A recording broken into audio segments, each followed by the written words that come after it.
Welcome everyone to our Slow Living Summit. This year is the first year we're doing everything virtual. Today we are having a panel on corporate ownership, and we got lots of great folks to speak about that and answer your questions. We'll just wait for folks to join. Give a few seconds for some folks to join. We see the numbers going up.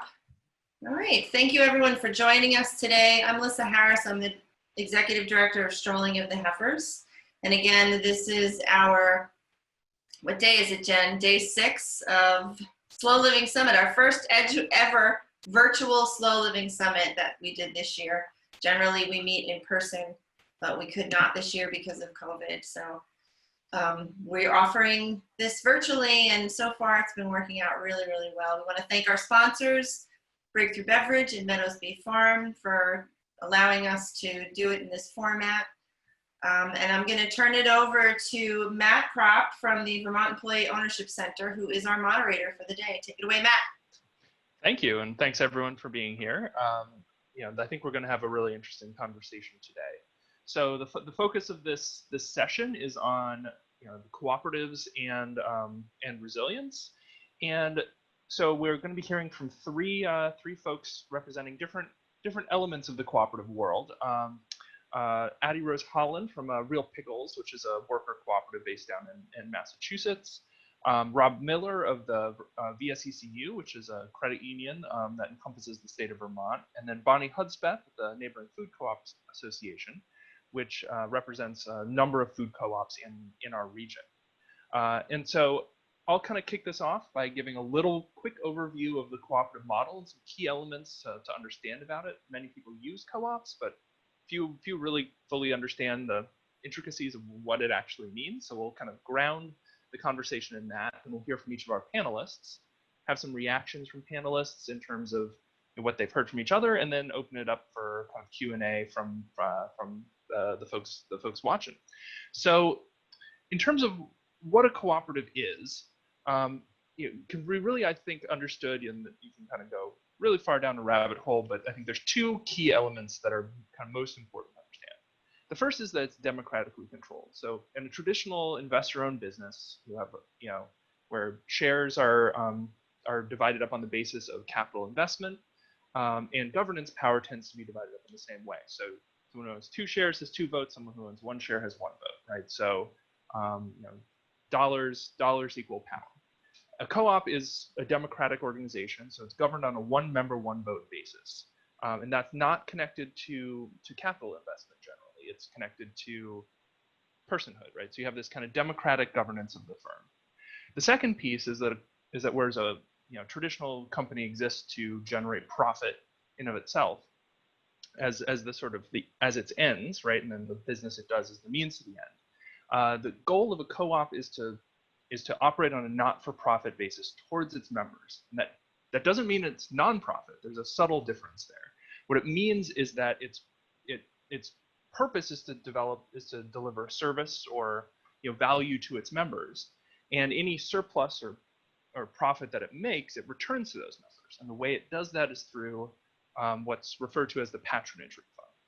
So essentially, this plays out in different types of co-ops in different ways, but the core concept is if there's a profit, it's divided up amongst the members, not on the basis of dollars invested, but on the basis of use. And so so the different kinds of co-ops define how that money flows.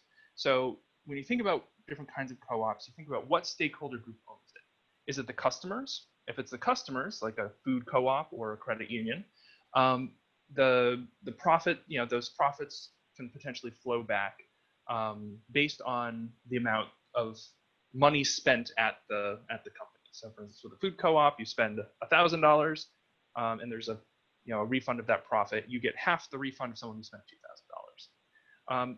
If the co-op is owned by employees, like at Real Pickles, a worker cooperative, the profit's not based on the amount spent at the co-op, but on the amount of labor contributed. So that can be tracked through hours worked or W-2 income or some similar metric. But what the co-op is delivering to its members as a worker co-op is employment. And then you also have examples of things like producer co-ops, like oftentimes agricultural co-ops look like this, where the goal of the co-op is to market the product of many, say, different farms And so the return to the members is based on how much of their product was sold through the co-op. So those are kind of the three probably biggest categories of cooperatives. There's a lot of, again, subtlety, and you can break it down in different ways. But that's sort of a core kind of grounding understanding I'm hoping we can all come into this conversation with. So then connecting it to this question of resilience. Historically, and kind of my background before I came into this work developing cooperatives, I spent some time studying the history of the cooperative movement. And something that really is clear is that you often see boom times for cooperatives historically in hard times, right? In times where people are trying to come together to meet each other's needs, there's various challenges. The earliest example that's kind of widely recognized as kind of the first modern co-op of the industrial age was in the 19th century, or in the 18th century in England, where you had a problem with millers who would mix powdered white lead into the flour that they were milling. And there were riots, and some folks burned down one of these mills after finding out their children were being poisoned. And they built a mill that they built with subscriptions that they all put in. And that kind of anti-mill movement is sort of seen as one of the earliest examples of this community coming together to meet needs in a trustworthy way, rather than sort of relying on the profit motive to sort of meet those needs. You look at the Great Depression, both in terms of informal things, where these essentially informal worker co-ops that peaked in the early Great Depression with hundreds of thousands of people came together in California, engaged in a variety of tasks before the New Deal kind of kicked in and sort of started to take the edge off of the level of desperation folks were feeling. But you also saw waves of food co-ops being organized, huge wave of credit unions being organized in that era, and again, and even government support for some of that organization coming through the New Deal and other things like that. And so you oftentimes see these historical waves of organizing cooperatives as a response to kind of challenges and stresses that society is feeling.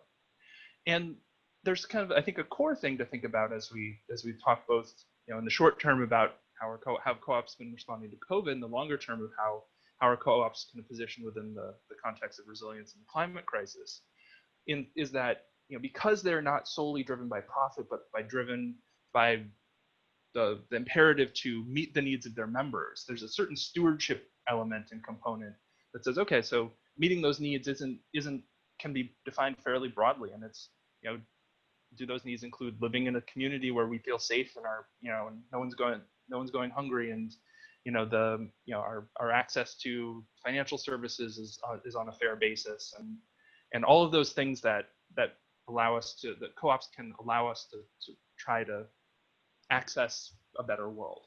So I think that there's a lot of really sort of interesting things that all of the co-ops we'll be hearing from today are doing on these various fronts. And so I think we'll start by hearing from Bonnie to talk a bit about the experience in the food co-op world. Then we'll proceed to Rob hearing about the credit union work, and then kind of wrap the presentation portion with Addie talking about Real Pickles. So Bonnie, would you like to introduce yourself a little bit more and get us going? Absolutely, thanks, Matt. I'm going to share my screen here and talk a little bit about, expand upon what Matt was saying around how, the impact that food co-ops can have in building resilient communities. Not only can have, but are having. And so I think one of the first important things to look at is like the context for this, right? What's happening already because of the pandemic? We're seeing our local economies being disrupted already, recession to depression level of unemployment, and the family farmers and farm workers are at even more risk right now because of the impacts of this pandemic. And socially, we're seeing that the most vulnerable people are impacted the most by this pandemic. The systemic injustices that have existed based on race, class, gender, sexual orientation are just amplifying the impacts of this. So in thinking about that, resilience and rebuilding resiliently and what co-ops bring to the table, I was really struck by something that Francis Moore-Lepay said at the keynote last week, which is like, why on earth are we ever together creating a world that as individuals we would never choose? And so that resonated, because I think it's true. Like, think about what's going on right now. Would we want this for our children, for our babies, for the next generation, for ourselves? I think we can say, for the most part, what's going on, definitely not. So then thinking about, well, what is our vision? What's our collective vision for resilient communities? And what's the future that we envision together? This is why I really want to dig into food co-ops a little bit more, is that food co-ops they help build local skills and assets, just like Matt was mentioning, right? And I'm going to go into a couple of examples of how we've measured impact in our region that our food co-ops are having, to demonstrate some of these examples of how we can rebuild more resiliently in a way that protects people and protects our communities, using the structure of cooperatives that are owned and controlled by their communities. So the first example I want to share is that co-ops build on the skills and assets of their communities. They bring people together to identify shared needs and solutions, and then they build power to create stronger communities. And the community members are not just owners, they're also participants. They can run for the board of directors that's elected en masse by the membership, right? And to give an example of that, last year in our region, more than 12,000 people joined their local food co-ops, demonstrating this growing interest in a more sustainable and inclusive future. And another thing about thinking about the difference of what our communities could be if we could pool our own individual limited resources to create economic scale, what could we create together, right? So the co-op structure allows us to do that. Like the average member share in a food co-op in our region is $150, and the average food co-op revenue is 12 million, right? It's creating businesses that as individuals we could never create, but collectively our co-ops are generating $347 million in shared revenue in our region. Also, one thing that's really been highlighted by the pandemic is how exclusive the economy is, who the economy works for, right? It works for big, wealthy, white men in general. It's working pretty well for, right? For the CEOs, mega fat CEOs, as my 6-year-old calls them, mega fat CEOs, right? But that's not us, that's not the people, right? So everyone can join our co-ops. We have the potential to build the most inclusive economy if our co-op movement can continue this much needed work to share power, to engage and reflect our communities. And we're being called to do that right now. And we have been called to do that, right? So, our 29 member food co-ops and 10 communities across our region starting food co-ops right now are collectively owned by more than 150,000 people across our region. Imagine what could happen if we mobilize to create a collective vision, right? That's going to benefit all of our communities. And they also, as Matt was mentioning, they're democratically governed, one member, one vote. So they're going to be more representative of their communities and other businesses. With the caveat, as I said before, is we need to recognize that we work together to ensure that we are inclusive of our entire community. And the whole design, when your business is designed to meet the needs of people over prioritizing profit, that means in times of crisis that you can focus on responding to the need in your community. And especially when our health is at stake, when we need businesses that are focused on our needs versus lining the pockets of sole proprietors or distant shareholders that are not even in our communities, right? That focus on member needs is really important if we want to rebuild our communities resiliently. Another thing that's come up is jobs, right? And there's been a lot of highlight and attention on the essential worker, in quotes, essential workers, right? Who are the essential workers in our communities that are making things run, that are keeping us fed? So our food co-ops build good local jobs that stay in our communities. And what was noticeable from the beginning was that our co-ops were prioritizing the health and safety of both their community members and their staff over profit. And in some cases, they've been losing profit, but keeping at the cost of keeping people safe. But that's what happens when you put people over profit, right? And then I think this is really important in the theme of this whole conference, which is like looking at climate change and looking at how do we build a sustainable food system and economy. And I would say when, Matt mentioned farmer co-ops, control of the local food system matters.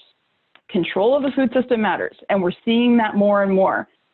Food co-ops create a way for us to support local farmers by doing things like buying substantially more local products from farmers, right? When you go into a co-op, our co-ops on average, over a third of the products on their shelves are from the local area. And that means like last year alone, our food co-ops collectively sold over $93 million worth of local products, meaning that money is going back to farmers and producers in our region. Like Addie from Real Pickles, like local producers, yay. And that's important because we see how weak our centralized food system is. We see the weaknesses. Our food co-ops were able to respond to crisis in the supply chain because they had so much diversity. Our average co-op works with 250 local farmers and producers. So when the big box chains were empty, their shelves were empty, our food co-ops you could pick up the phone and call the farmer and say, hey, I heard you have extra milk. Can we bring it in? Or, hey, we're out of eggs. Do you have more to spare? Those types of relationships are key to building sustainable, resilient communities. And then just, looking at our food co-ops, most of our food co-ops have been in business for more than 30 years, which is a long time for any business. And that we have a track record of weathering crises like this before. And as Matt alluded to, the majority of our food co-ops not only survived the Great Recession, but they thrived. And they grew in sales and they grew in members during this time. And 2 of our food co-ops actually opened out of unmet needs coming from the Great Depression. We have 2 food co-ops in our region that are over 80 years old. So thinking about, because the structure of us being rooted in our communities, our food co-ops are not going to abandon our communities in search of higher profits, right? We're going to stay accountable to our communities and really be committed to using the collective wisdom, the collective vision, and the collective resources from our communities to work to rebuild resiliently after this crisis, and to continue working to create a future that we would want, that we would choose. So I think I'm going to stop there and turn it over, and then I'd be happy to talk more and do questions at the end. Thank you, Bonnie. So now passing on to Rob to talk about VSECU, the credit union, and their approach to these issues. Great, thanks, Matt. Yeah, hi, I'm Rob Miller. I suppose I'm one of those fat cat CEOs, Bonnie, that your daughter refers to. Oh no. I have the honor of being CEO of VSECU, and I've been there for a little over 6 years. And I'll just bring you through, sort of an example, I think, of much of what Bonnie was talking about in the case of a credit union and a credit union based here in Vermont, because a lot of the things that Bonnie talked about really, I think, resonate with how we actually operate. I'll spend a little bit of time talking about, who we are and what we stand for. I think that's really relevant in today's environment. I'll also spend some time talking about how we've managed through the crisis as an example of what a crisis, how a member-owned co-op actually does respond in a crisis and some of the challenges it has in doing so, particularly one in the financial space as it exists today. And then talk a little bit more about what the future may look like and what's changing and what we need to be conscious of as we move forward. So the VSECU is a member-owned credit union, cooperative, financial cooperative that's been, we'll celebrate our 75th year anniversary here in a few years. We're actually over $900 million in assets. That's a typical measurement as to that people usually use when they are talking about banks or credit unions. We have about 70,000, just under 70,000 members throughout the entire state of Vermont. We are statewide. Anyone who lives or works in Vermont can be a member, and we have 9 branches throughout the state, from as far north as St. Johnsbury to as far south as Bennington and Brattleboro and everywhere in between. We like to refer to ourselves as a purpose-driven organization, and our purpose is to improve the quality of life of our membership. And we define that in what we refer to as sustainable terms, sustainable principles, and that means that we're focused in terms of how we impact our quality of life of our members on social, environmental, and economic well-being of our members. And we identify those 3 things on purpose, and you'll see why in a moment. At VSECU, we believe that what actually makes us different, I mean, we operate in a very like the food business, we operate in what many people consider to be a very commoditized space. I don't think anyone is dying for a new kind of checking account, for example. So it's really important to us that we take our purpose and we embed it in the values of the organization, and therefore into the culture in terms of everything that we do and how we operate. So we believe that our values are the most important thing to VSECU, and they guide everything we do, and we strive to embed them in our culture and how we deliver our products and services. And those values can really be broken into 2 categories. The first is the cooperative principles that guide cooperatives worldwide. And they're more than talking points for us. They're actually values that guide how we do what we do. Those values are based on the concepts of self-help, self-responsibility, democracy, equality, equity, and solidarity. And members of cooperatives believe in the ethical values of honesty, openness, social responsibility, and caring for others.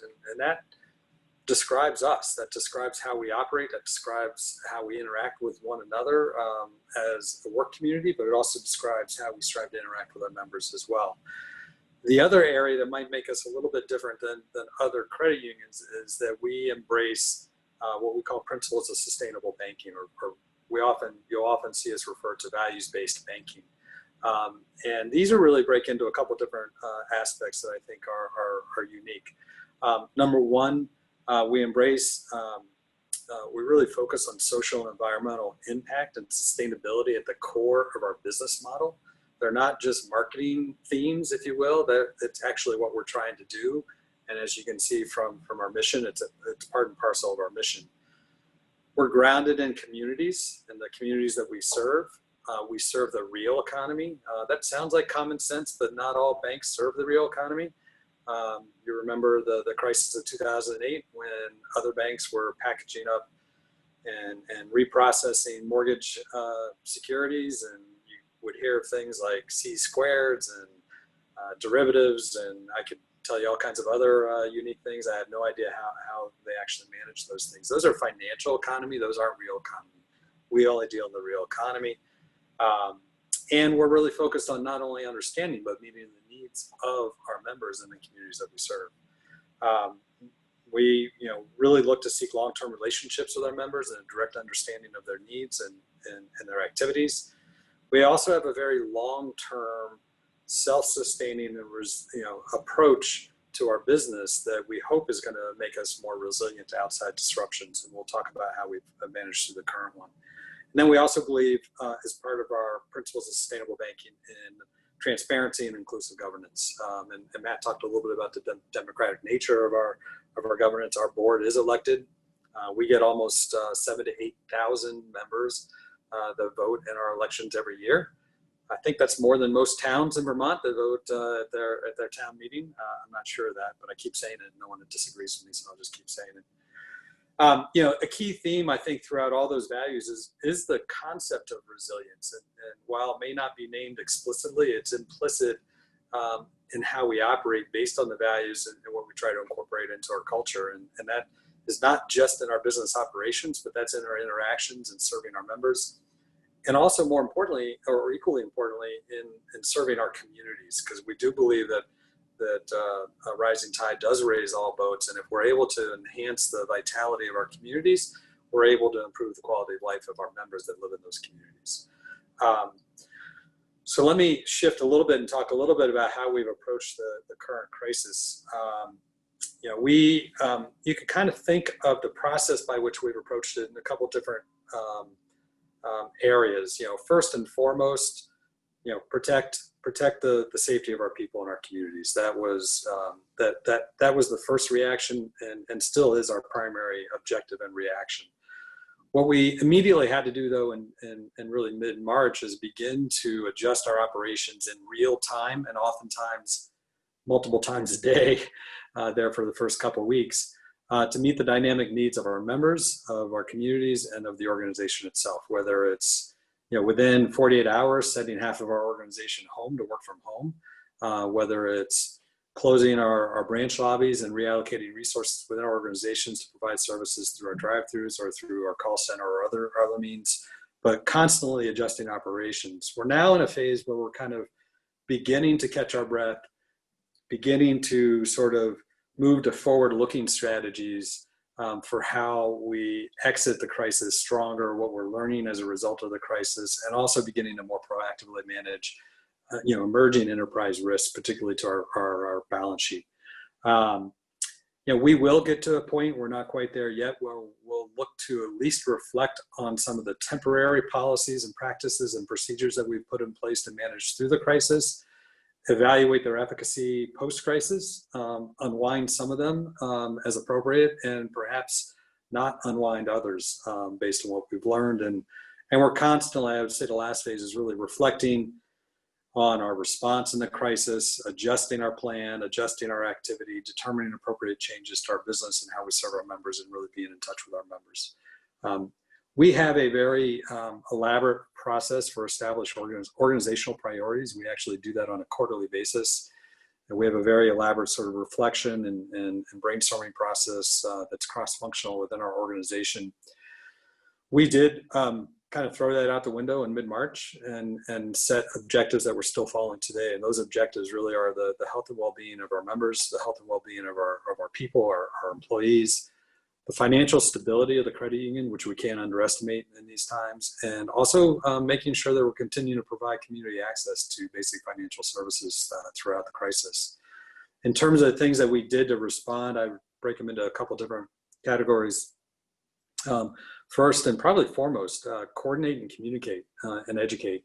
There was a tremendous amount of coordination that had to occur throughout our entire organization.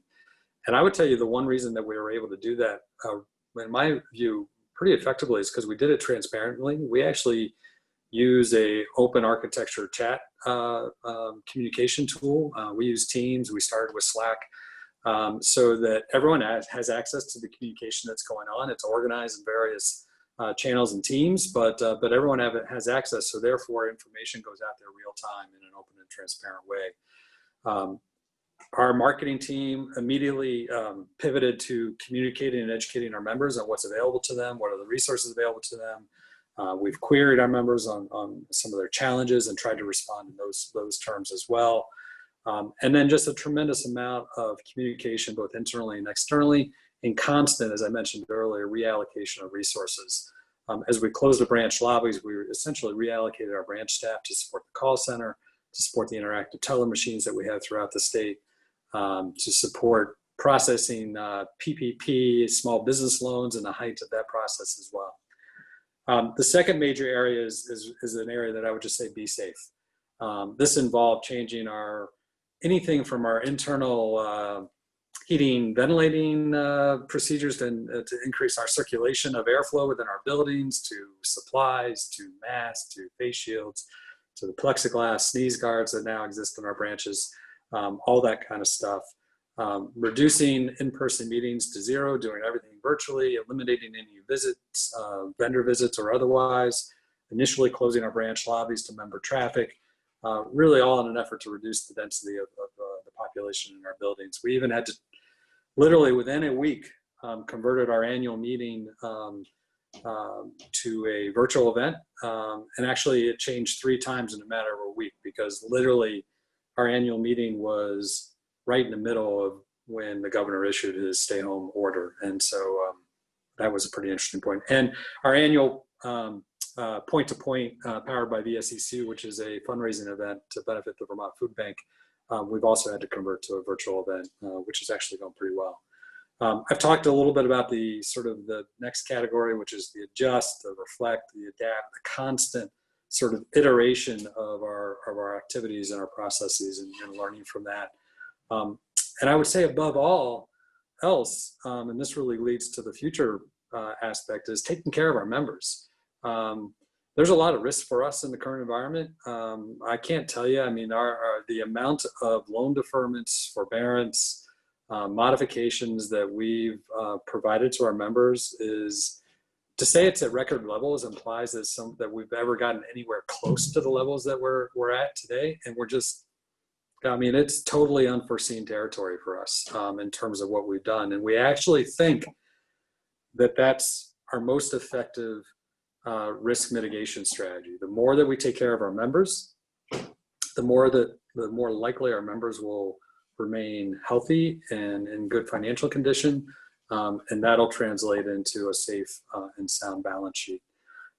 So I'll tell you where we're at today is, people often forget that aside from the pandemic, interest rates are virtually at zero. That's not really all that good for banks and credit unions. It's also not good for those of you that are savers. It's great for those of us that borrow money, but it's not a great environment. So our current issue is really a bit of a perfect storm in the sense that we have extremely low interest rates. We have a pandemic that's causing severe financial hardship to our members. And so it's a difficult time. We are starting to see, I think in the current month, consumer borrowing come back a little bit. Not a little bit, actually fairly dramatic, but just still at very depressed levels. We're also seeing the same trends in spending. When we look at credit card and debit card expenditures, we're starting to see those come back a little bit, but again, at lower levels. We've just recently readjusted our branch access. We're now allowing members back into the branch lobbies on a by appointment limited basis. We're still keeping people at home that can work from home. We'll continue to do so. And we're watching, those forbearance and loan deferments and ultimately to see how they translate into delinquencies and hopefully not charge-offs. And we are fully expecting a decline in both earnings and capital. Capital is essentially that net income that we earn on an annual basis that we don't necessarily return directly to our members, but we keep literally in the credit union for these exact reasons. You save up your capital when times are good, and you spend it down when times are bad to protect your members to a greater extent, and that's what we're doing. So we fully expect capital to go down. In terms of what's going to be, I'll finish on what I think will be important as we look at our operations going forward and how we'll respond to it.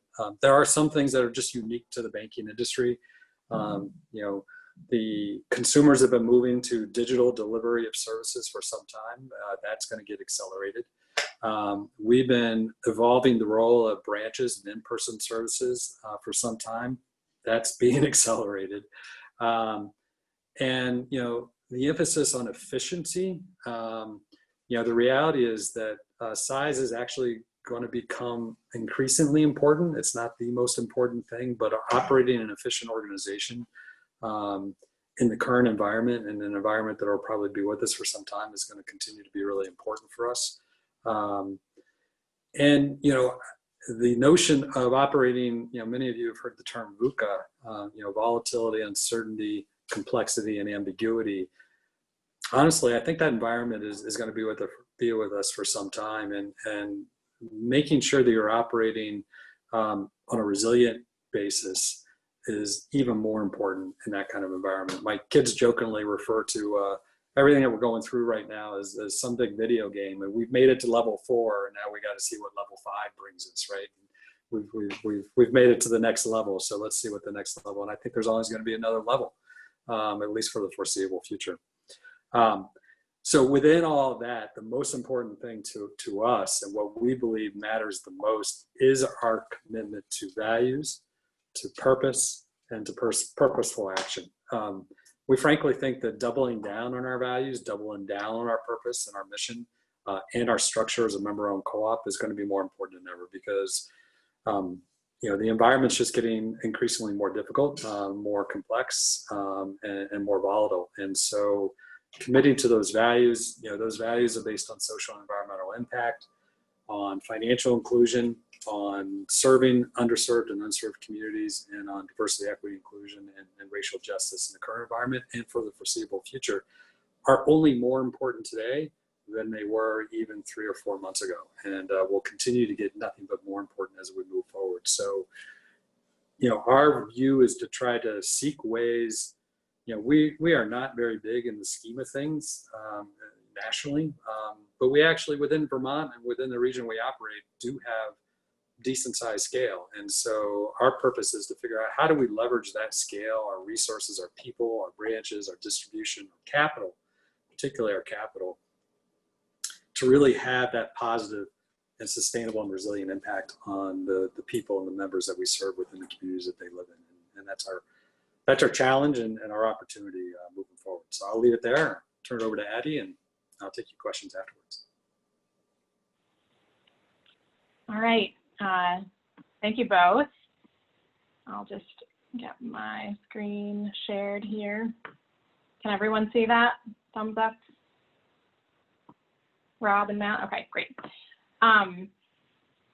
Okay, I'm Addie Rose Holland from Real Pickles, and I am, my husband and I were the founders back in 2001, and I'm now a co-owner of the Real Pickles cooperative.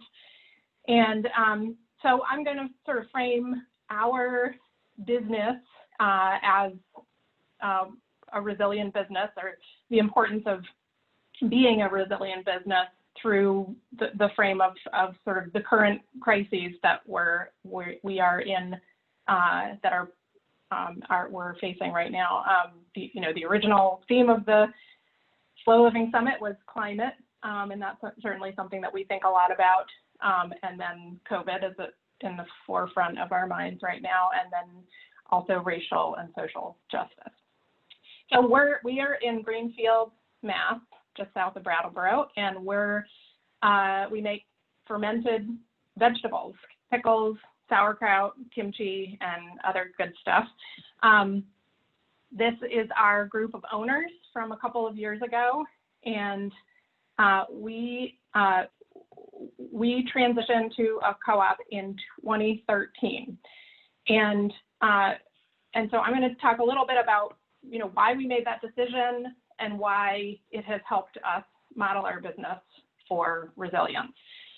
So one of the first reasons was that we were looking at the natural foods business landscape and seeing businesses get big, sell out, and any mission that might have been meaningful initially may or may not make it through that transition. And we have a really strong mission to promote human and ecological health by providing people with delicious, nourishing food, and by working toward a regional organic food system. Climate is a really big piece of that. So reducing food miles is something that we take really seriously. We buy all our vegetables from farms in the Northeast, but primarily from within 40 miles of our facility. And we only sell our finished product within that same region, so within the Northeast US. If somebody tries to order from California or Ohio, we won't ship it out. And that's from a commitment to reduce our carbon footprint. We also take energy conservation and efficiency and renewables very seriously. We have 2 solar arrays on our building, and we, even with increasing production, we've been able to keep our electricity 100% solar, which we're pretty proud of. Secondly, we wanted to create incentives for our staff to stay for the long term. We wanted to really build a thriving staff team, and by transitioning to a worker co-op, we're able to share both decision making and profits with the staff, which helps in both directions. And we have built an incredible, committed, skilled staff team. We also saw transitioning to a worker co-op as a potential succession strategy. I mean, eventually a succession strategy where where the founders, my husband and I, would eventually leave the business, but the business would carry on and be viable and very strong. We also have many different, we are very lucky to be in a region, be in a place, as are all the residents of Vermont, where we have local independent banks. We have great relationships with our local banks. We have great relationships with community lending institutions, and especially, as Rob mentioned, with the payroll protection loans. We were just so thankful for our local bank that they were able to pull through for us and so many others on that. And then we also have this other financing, this group of incredible community investors that we took on during our transition. And then we accepted a few more in the last year or so. And these investors, many of them are core supporters and core partners in our business operations. Some are farmers, some are our stores, and they deeply care about our mission, and they also care about how we're doing.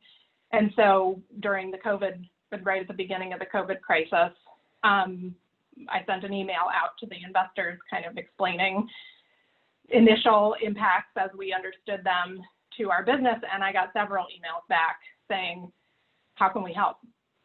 Which feels pretty good.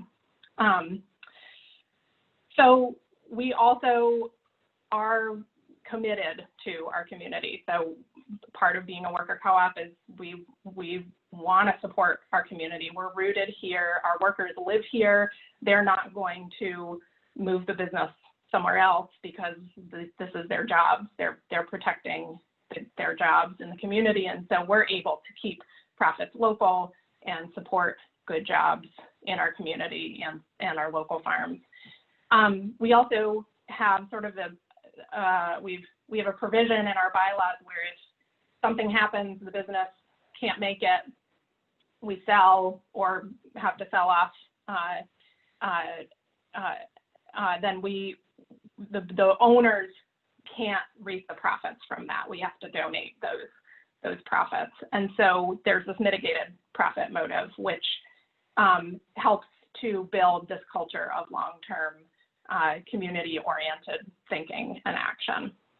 So I'm just going to offer a few examples of how we are contributing to building a resilient community. Just by being here and being a resilient business and focusing on the resilience of our business, we think that's the most important thing we can do to contribute to resilience in our community. And being place-based, I mentioned, we're keeping profits and jobs in the community. From a climate lens, we have been thinking a lot about climate adaptation planning lately to strengthen and increase the resilience of our business. And basically what this means is strengthening and supporting the regional food system. So farms, distributors, stores in the region that are getting regionally produced food to people in the region. And so this is a huge piece of, especially after the 2018 harvest season, which was really terrible for a lot of the farms that we work with, looking at where the opportunities are to strengthen this community has been really important. As Rob mentioned, being adaptable is so important. Because we have this committed and skilled staff that have so many perspectives and creative thoughts, we were able to be nimble to the constantly changing conditions with COVID. The national distribution networks were pretty severely disrupted as everyone was going out to shop and try to get enough food to get them through a few weeks. And we were hearing from our stores that they were just having a horrible time keeping supply on the shelf getting the things that they really needed. But we were able to keep our products on the shelf at all our stores. We were able to ship out, deliver, whatever we needed to do to get the product out there, and the stores were really thankful for that. To bring in the co-op principles, we have a lot of concern for our community, and I'll just put in from a justice angle, we started as a very white organization, and in recent years, and largely through the insistence of our members, we've put a lot of effort into diversifying our staff in a variety of different measures. And we also are doing a lot of work on the board level and in our staff culture to think a lot about, re-examine what our business culture is and what we value, and wanting to really make sure that everyone who works at Real Pickles feels truly included and comfortable. And then lastly, open membership is another co-op principle. Access is really important to us. We have a lot of diversity in our skill level at the company. We have a lot of entry-level opportunities. So there's a lot of ways that we can bring in people who maybe don't have the experience but can learn it quickly. And I want to share one example. Is we partnered with a local jail in Greenfield for a program called Back to Work, where we were able to hire an inmate while he was still in incarceration, and he worked with us for several months before his release date. And the idea was that it would help his transition back to community, and that he could have a stable job that he was used to being in upon his release. And that's exactly what happened. That was a few years ago. He's still with us, and he's an owner now. And we're really proud of what he's accomplished and how we've been able to help him.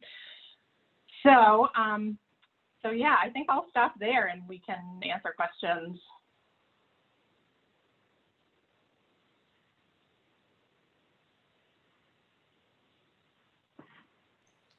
All right, so thank you all for your presentations.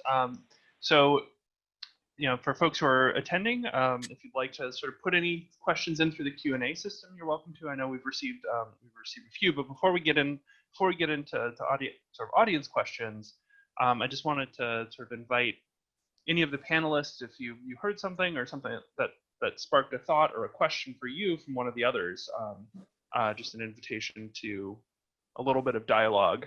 And I do have one if nothing comes to mind for any of you. Oh, go ahead, Matt. So one thing that kind of Addie and Bonnie both alluded to in terms of the kind of resilience question, and this is both kind of in the short term with, thinking about how symbolic toilet paper became at the end of March, right? In terms of, oh, well, can you even get it? Supply chain issues, that sort of thing.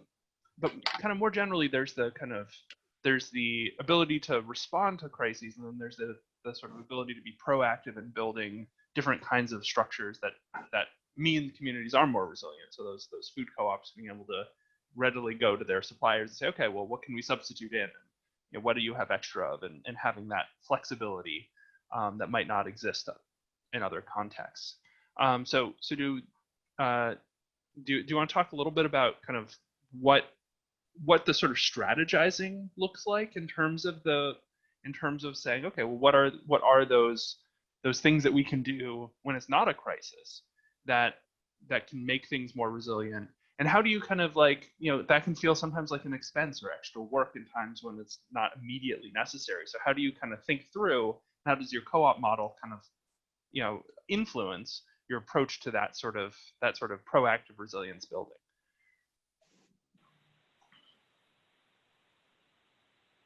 I can share an example from the food co-op world, which is one of the things that food co-ops have been doing over the last decade is looking at making sure, what are the barriers to every family in our community being able to afford healthy groceries? And so in response, Neighboring Food Co-op Association brought together our food co-op members for monthly planning calls, and they rolled out needs-based discount programs at all of our co-ops, which means, you know, in most cases, the 10% off pretty much everything in the store every time you shop at our food co-ops for folks with limited income. And so those programs are already in place.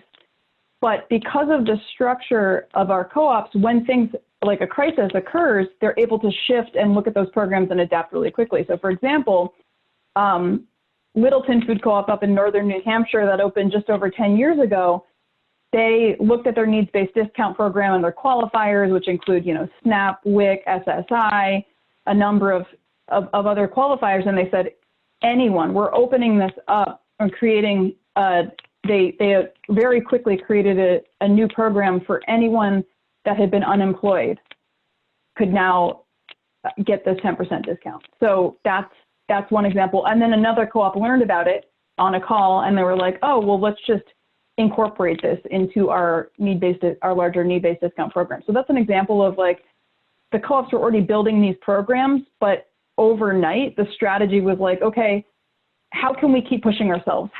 What barriers still exist, and how can we respond and adapt? And, you know, our co-ops are collectively, since these programs have been in place, have given millions of dollars of these needs-based discounts, right? And a profit-driven grocery store would never do that. It just wouldn't make sense when profit's your bottom line. So that's just one example. And I want to hear from the other panelists. Yeah, I would expand the concept of supply chains to be something something beyond just what we think of when we think of traditional supply chains. Because I'll give you an example of, you know, our member emergency loan that we started providing at the beginning of the crisis and still are today, that provides small dollar loans at 0% financing rates. You know, and we're able to do that up to a certain amount and up to a certain scale based on our risk tolerances, but we were able to partner with other local organizations, in this case, the Vermont Community Foundation, Let's Grow Kids, and the North Bennington Fund, to add additional capacity to buy down the rate, to make the rate available at 0%, because we are all grounded in the communities that we serve, and we're close to those communities. And so, you know, people who have discretionary income may donate, if you will, to the Vermont Community Foundation. The Vermont Community Foundation partners with VSECU to buy down the rate and to extend the capacity of the member emergency loan program, which then gets invested in the people that need the money in the community, and reallocating and recirculating, if you will, that money within the community, and try to get it to the people that need it the most. So I think those supply chains can be actual supply chains, and then they can be network, if you will, supply chains. And we've seen that in our green lending program. You know, we're one of the leading green lenders in the state, and we do that in partnership with the installers and the contractors of solar and energy efficiency and all that, which brings us really close to the activity and allows us to learn and modify and adjust and adapt, you know, fairly real time as a result of those connections, because we're all operating within the communities that we serve in real time. Great. Addie? Yeah, so I think Rob made a really clear point in his presentation about building capital, and that during good times you build capital, and so that you can use it during bad times. And that's definitely something we've kept at the forefront over the last bunch of years. You know, we're constantly evaluating scenarios, financial scenarios of like, okay, what if this happens? What if that happens? And we're, you know, projecting out many years, and it's also arbitrary in some ways, but it gives us the practice of like, okay, if something happens, where are the quick opportunities to rebound, to, you know, not do this activity and do this other thing. I think that, one thing that became clear with COVID was that things changed so quickly that we were either resilient or we weren't resilient. And there was no time to figure out, there was no time to sort of build in the ability to respond. It either was there or it wasn't. And, and we'll see what happens, but I think we've been able to respond pretty well. And I think I saw Vermont NOFA came through my inbox recently, and it said resilience is relationships. And that really resonated with me, that it's with our staff primarily, our staff, because they trust what we're doing. Because we have this strong communication, and that we've been building this workplace democracy culture, that they're participating in a lot of the decisions that we're making. I think it was a few people didn't feel comfortable coming back to work, even though we were putting all the policies in place to keep people safe, to continue packing pickles. But a lot of people did, and we've been able to continue producing product because of that. And I think that's trust, that's relationships, that's we've been building that for a long time. Great.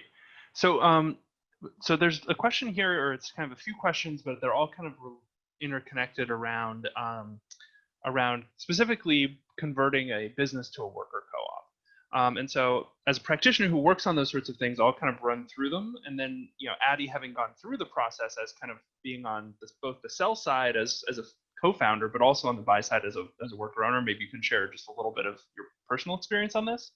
But so questions are, how many employees might it take to establish a cooperative ownership agreement? That's a minimum of 3, I think, core folks who are interested and willing to drive it, I think is a baseline. It's a model that can work for fairly small businesses. So I set that as kind of the floor. What criteria should an existing owner consider before presenting the concept of a cooperative to employees? Certainly, I think it's good to have done a little bit of preliminary feasibility assessment to say, okay, well, what realistically is the value? Could that value be financed effectively? What's the cash flow like? And that kind of shades in the next question, which is what options for financing are there? So there's definitely some friendly capital sources that exist to support the conversion of businesses to cooperatives. The most known and experienced in the region, who our organization often works with on these deals, is the Cooperative Fund of New England. They're a CDFI that was originally founded by food co-ops, putting some of their surplus into a shared fund, and that's grown to be able to make loans of up to $1 million at this point. And then there's a variety of other kind of more modest sources.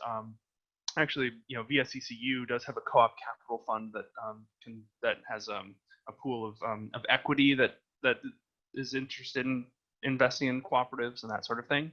So, and there's usually some seller financing involved. So a seller either just holding a note, or maybe an earnout where they sort of share in kind of some of the upside or downside for a few years as part of that. And then the final question: how many exist in Vermont now? I believe the last count was I think 16 worker co-ops in Vermont in a variety of sectors. There's a physical therapy co-op. There's a Green Mountain Spinnery. There's a solar installation co-op. There's kind of chocolate and granola manufacturing co-op. There's a herbalism clinic. So it's all kind of over the map in terms of sectors. But yeah, Addie, do you want to just talk for a minute or two on kind of like what the experience of kind of making that transition was like? Yeah, I'll just run through the questions too. In terms of number of employees, I might go with Matt on 3. We figured we needed 5 in order to make the transition really work, and so you could say that was the 2 of us plus 3 additional people. We just felt like the amount of conversation that needed to happen to kind of figure out all the details and move it forward, that if there weren't a minimum of 5 of us making that commitment, at least to think about it, to go down the road, that felt like a good number. And we were able, we got exactly 5 to do the initial work. What criteria? I'd agree, valuation, at least some initial thoughts about valuation, even if it's not the sort of final decision. The decision obviously needs to be made with everybody, both buyers and sellers. And options for financing, we used a combination of a loan from the Cooperative Fund of New England, as well as our community investor network. And so we accepted investments through a direct public offering, and which was very well received by our community, and people seemed really excited to put their money into this kind of activity. Okay, yeah, and there's also a comment we have someone from CFNE on the call, Maggie, who said, as funder, we'd like to see more than 5 to allow for some attrition. And that can be something where there's definitely a difference in needing to be a little more formal if you have kind of an outside lender versus primarily relying on what the employees can bring to the table, which is often a relatively small portion of the deal, and seller financing. So there can be some variability there. So the next question, which I'll sort of I'd like to hear everyone's thoughts on, is kind of a big picture one. Can you speak to the future of building a cooperative economy as a whole across different types of co-ops in collaboration with other co-ops and credit unions? So just how do we get more co-ops? How do we have more of the economy operating on a cooperative basis? What are the things that's being done, and what would you like to see being done that's maybe not already being done? So maybe Bonnie, do you want to start that off?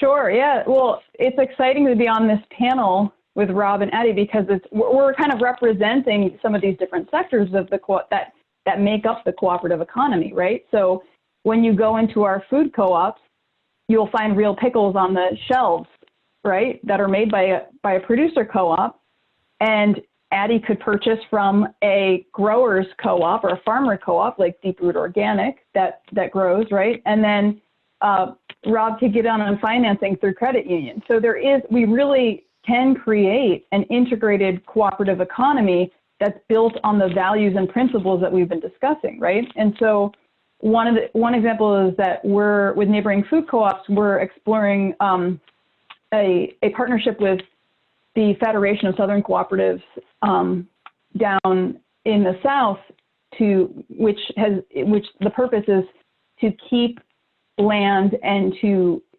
the hands of Black farmers, and that's been around for over 50 years, right? And we're looking at, can we purchase from them and support them, because our mission and our vision is aligned for this thriving cooperative economy. And I think we also partner with Valley Alliance of Worker Co-ops that supports growing worker co-ops in our region. And also the New England Farmers Union, a bunch of the supplies and infrastructure is owned by co-ops across the country. So thinking about, part of our vision is a thriving cooperative economy. So it's, as staff and at our food co-ops, we think about, when we're purchasing a product, is it coming from another cooperative? Can we invest in another cooperative? So I think that's definitely part of the initial founder's vision that you mentioned, Matt, is not just collectively owning one piece of the economy, but how can we collaborate together and support all these different cooperative structures, so that our communities collectively own the infrastructure, the economy, the food system, the institutions, to create the kind of world that we want to see, right? Rob, you want to go next? Yeah, I think so. It's awesome these conversations are happening as we speak. Yeah, I sit on the governor's economic recovery mitigation task force, and I'm involved in the Vermont Community Foundation in a similar effort. And there's these great discussions that are only starting to happen about what does the economy look like and how can we make it more resilient and more just post-crisis. Because if the crisis has done anything, it's really highlighted where those injustices are and where those gaps are, and where our economy isn't as efficient or as resilient as it ought to be. And I think that cooperative economy kind of comprises two components, and certainly more cooperatives, and I think ownership does matter, and to the extent that we can facilitate more local and ownership where that ownership is close to the operation as possible, but also cooperation within our economy. And I think that we're really seeing this today, where consumers are actively, that have the resources, are trying to figure out how they can support their local businesses, whether they're cooperatives or not. We're seeing this mostly, I think, right now with restaurant businesses and to a certain extent retail. But I refer to it as sort of, we have to figure out how to de-Amazon ourselves a little bit, right? Amazon is so easy, which is what makes them so powerful. But as opposed to hitting that send button, just go to the local hardware store and buy what you need there. And so there's a bit of a developing new habits, if you will, getting back to, sort of the way things were some time ago, and really supporting one another, with our wallets. And that's the most effective thing. And we talk about this all the time, what can build a really, truly, resilient, vibrant economy it isn't any one thing that we do as consumers. It's all the little things that we do. And when you do all those little things right, they add up and they can make a big difference. And somehow we got to figure out how to put the systems and the processes in place, but also, really the educational and for lack of a better term, marketing to really encourage our local residents to take that into account. Thanks, Rob. Addie? Yeah, great points. So Bonnie and Rob. I guess I just want to bring in the silver tsunami and the retirement of the baby boomers. We've heard from a lot of people just in our own little business community, just folks that we know or are a few steps removed from who there's just been a lot of interest in this idea of succession through transition to a cooperative. And some have moved on to do it, and others it just hasn't made sense, or there wasn't quite the interest from the workers. But it's so inspiring to hear it. Anytime I hear the thread of some conversation like that happening, it just seems like a tremendous opportunity, especially for a business where there's employees who have been there for a whole career, who know the business inside and out, and it would just be a perfect opportunity to grow the ownership in the community and make that. And often it's the difference between a business staying in the community and disappearing, which is really sad.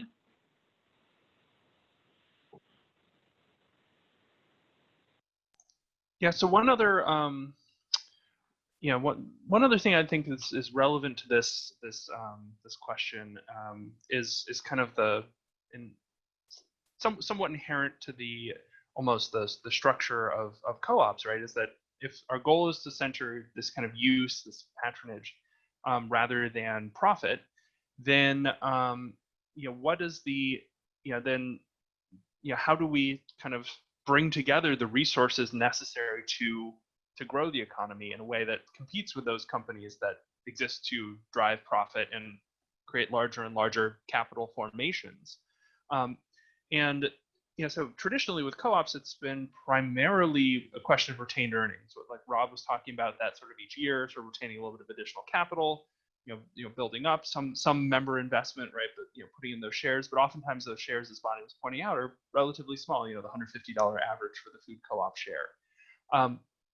And so when you're kind of competing against folks like the Amazons of the world, which can raise an enormous amount of investment capital on the premise that they can operate at a loss for a time, push a bunch of folks out of business, and then reap the long-term rewards through monopoly pricing, right? There's this kind of, how do we start to sort of tip the balance so that we actually have enough capital in the movement to be able to really kind of go toe to toe in some sectors. And I think there's like a few things that I've personally explored and would love to see kind of expanding. One is this question, and I definitely encourage everyone to check out the Sustainable Economies Law Center, which is based in Oakland, California, and is doing a lot of great innovative work around kind of various forms of solidarity economy organizing. Whether it's in terms of like the East Bay Permanent Real Estate Co-op. But one of the projects that they've been working on is the Next Egg project, which is encouraging people to, essentially divest their retirement savings from extractive enterprise and invest it in their communities, and particularly in co-ops. And so that can look like, having your retirement account, instead of it being in a Vanguard index fund, it's invested in, Real Pickles preferred shares and the Cooperative Fund of New England and your food co-ops, member loan campaign, and local real estate co-op. So these kinds of, even for a lot of people, there's these default mechanisms of just, even if it's against your values, just channel capital back into the very things we want to create alternatives to. So I think a key question is, what are the various ways we can divert those flows to sort of strengthening things at a faster rate than that intergenerational gradual accumulation of capital? So the Cooperative Fund of New England is so vital, and so many the work that we do to help folks convert to worker co-ops would be so much harder if we didn't have them to point to say, like, look, it's feasible. There is this resource out there that understands this model and is going to come to the table and be more flexible than a traditional lender would be. So it's possible, even if you the employees don't have a lot in your pockets right now. And building it up to the size it is, which is, it's I think between $30 and $40 million in assets at this point, took 40 years, right? And hopefully it's going to keep compounding, growing, becoming a greater and greater strength in our region. But I think strategically we need to be growing those pools of friendly capital faster and faster. So I think that sort of, that source of disadvantage can start to shift into a source of strength if we can be successful at that. So that's what I would want to kind of throw out there. And there's another question. I think, Bonnie, you'd be the obvious person to answer, but can you speak, my community is losing our only grocery store. What would be the first steps for us to start organizing to create a food co-op to replace it? Yeah, that's an awesome question. And we're seeing that more and more with the consolidation of the grocery industry. There was a bunch of supernatural stores that are, like Lucky's chains that were acquired by Kroger. And then Kroger was like, hey, by the way, we're out, drop the mic, and closing all these stores overnight. And so what we're seeing, right? And then they don't ask the community, they don't talk to the community, they close their doors overnight. So that's happening across the country. And in response, people are organizing food co-ops. A third of our members of the Neighboring Food Co-op Association are startups. And these startups are reflecting what's happening in our society right now, right? They are centering their reason for organizing around racial and economic justice. So I think I sent you a link, but Food Co-op Initiative is a great place to start. They have a manual. I read it front to back as your first step, and then shoot me an email with questions, and I'd be happy to connect you. That's really the first step. It's got case studies. It's got an overview of what it requires to start a food co-op. And I'll just share that's how I got into this movement, is starting a food co-op in Keene, New Hampshire, partly for the motivation of serving as the year-round stable market for farmers in the region that, they had over 400 farmers in the region without a year-round stable market. And so 4 years of community organizing later, we opened the Monadnock Food Co-op that's now expanding and meeting the need of their community. So it does, as Matt alluded to before, it does take time and resources, but you would be in really good company. There are communities across the country right now that are organizing startup food co-ops, and the resources available now that weren't available when I was organizing 10 years ago are incredible. So let us know how we can help, but Food Co-op Initiative, their resources and their manual is a great place to start for anyone who's interested. And I'll throw one other piece of just kind of advice, having been through the experience of helping get a consumer co-op started, is first of all, sort of having realistic expectations about time frame, right? It's something that, is, unless you're, say, like acquiring the store that's closing, it's oftentimes something that's going to take, at least a few years to, build momentum, get the community buy-in, get enough members together, sort of build your business plan. It's that it can be challenging. And one thing that, in retrospect, having been sort of involved in those, that I think, and related to that kind of that same question of capital as well, that I think is worth thinking about, is if there's a core of folks who are involved and excited at the beginning, figuring out some way to have them be, in a consistent way, starting to accumulate a pool of money that eventually could go to helping it start. Whether that's like a bunch of people all say, all right, we're all going to put $25 or $50 a month into a pot, and we'll throw that pot in the Cooperative Fund of New England to earn a little bit of interest. And when the food co-op's ready for it, suddenly we have, essentially a down payment saved up. And if it's something that ultimately runs out of steam, we can take our money back. But that sort of thing that can kind of, oftentimes with these sorts of campaigns, if it's a longer term thing, you can kind of have these times where, morale flags, and there's the sense of, oh, we raised a little bit of money and then we've had to spend it on a bunch of stuff, and where are we at? Whereas being able to kind of point to, hey, look, we have more resources here now than we had 6 months ago or a year ago, to sort of get the sense that you're starting to roll a snowball forward, and the snowball is getting bigger as time goes on. So I think that thinking about that as a strategy to sort of engage people it could be a useful one.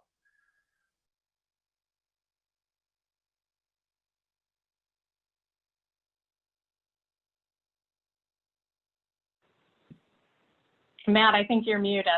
Oh, sorry. We're coming up about 10 minutes before our scheduled end time. So I'd invite any other questions or comments people have to submit them. And maybe we can do a quick kind of closing round of final thoughts, or just things that have come up for our panelists that haven't been either haven't been covered or that has gotten you thinking. But we have one more question here. Some established co-ops have also bought the closing community grocery. Co-op food stores successfully purchased White River Junction store, for example. Yeah, so that question of kind of acquisitions. Bonnie, do you have any sort of stories or thoughts on kind of the acquisition route versus the startup route in the food co-op world? I can share that story, which is a great story. So one of our oldest food co-ops in this region, Hanover Consumer Cooperative Society, also known as Co-op Food Stores, which has one location in Hanover, one location in Lebanon, and one location in White River Junction. Well, at the time they had two food co-op store locations, and a chain grocery store in White River Junction, their neighboring community, was closing. And people reached out to them and said, hey, people are gonna lose jobs overnight. People are gonna lose food access. What can we do? Can you help? There's also another food co-op in White River Junction that already exists, Upper Valley Food Co-op. And so Upper Valley Food Co-op and Co-op Food Stores immediately came into conversation so that they would make sure that they were working in cooperation and collaboratively. But the Co-op Food Stores worked to take this store that was going to close and have to fire their employees, and they were able to incorporate it into their cooperative. So now it's one of it's part of the food co-op, the Co-op Food Stores, and it was able, jobs were able to be saved, and it was able to keep and maintain that infrastructure that would have been lost overnight to that community. So that just happened at one of the Lucky's chains closed in another part of the country, and Oriana Food Co-op was able to immediately take it over because they had been saving up capital. They were planning to expand. So that opportunity of keeping things or expanding the cooperative ownership of community infrastructure is a huge opportunity that I think we need to keep exploring, in addition to the conversion model that Addie's cooperative Real Pickles represents.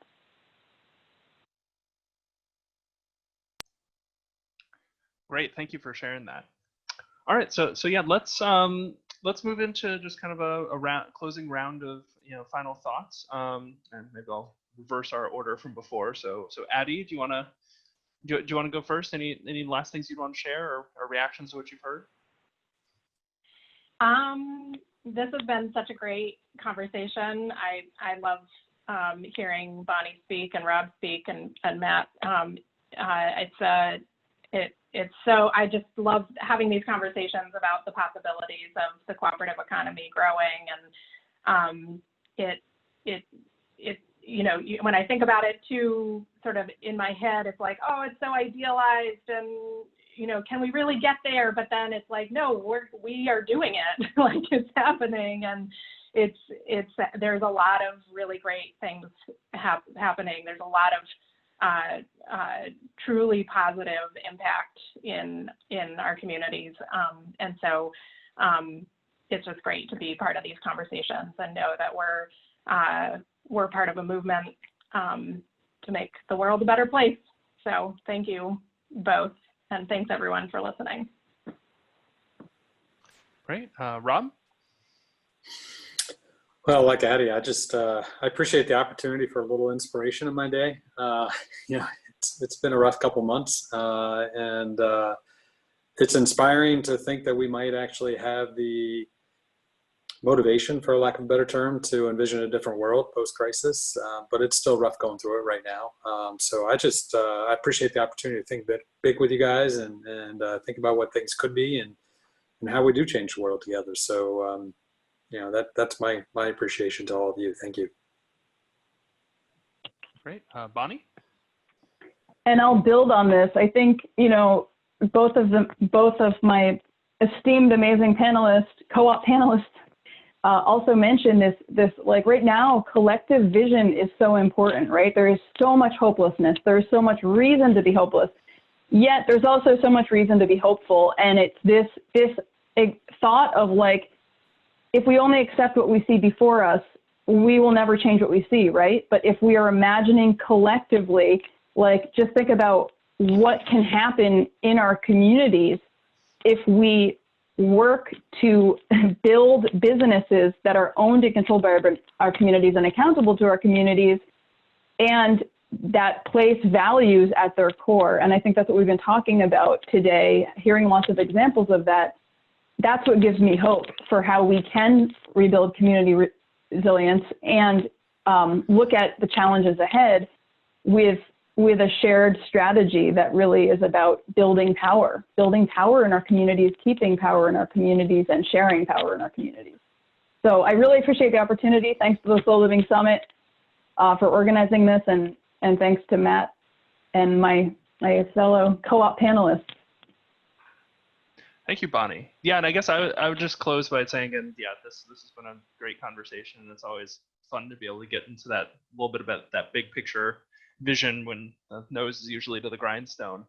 I just encourage the folks who've been watching and who will watch this, and are interested in getting more involved. There's a variety of resources out there, and in terms of going further down these rabbit holes around which direction of getting involved in starting in building the co-op economy is kind of interests you. So Urban Crowell, I saw on the Q&A, posted a link to Neighboring Food Co-ops Association has a website for food co-op startups. That's a great place to look at. For worker co-ops, if you're interested in that, certainly you can reach out to us if you're in Vermont, the Vermont Employee Ownership Center, VEOC.org. There's also nationally the Democracy at Work Institute, which has a wonderful resource library to kind of to research and learn about how these things work. And then there's the other resource in our region that provides a lot of support to people who are trying to start co-ops is the Cooperative Development Institute, or CDI.coop. And there's all kinds of co-ops. They have resources around, whether it's worker co-ops, consumer co-ops, housing co-ops. It's a great group of people who do a lot of great work and can be quite supportive. And then, of course, just that, like, if you're wanting to put your money to work in the cooperative economy, the Cooperative Fund of New England does fantastic work in our region. There's a few other sort of funds that are like that, like Shared Capital Cooperative, Leaf Fund, which is kind of based out of Boston.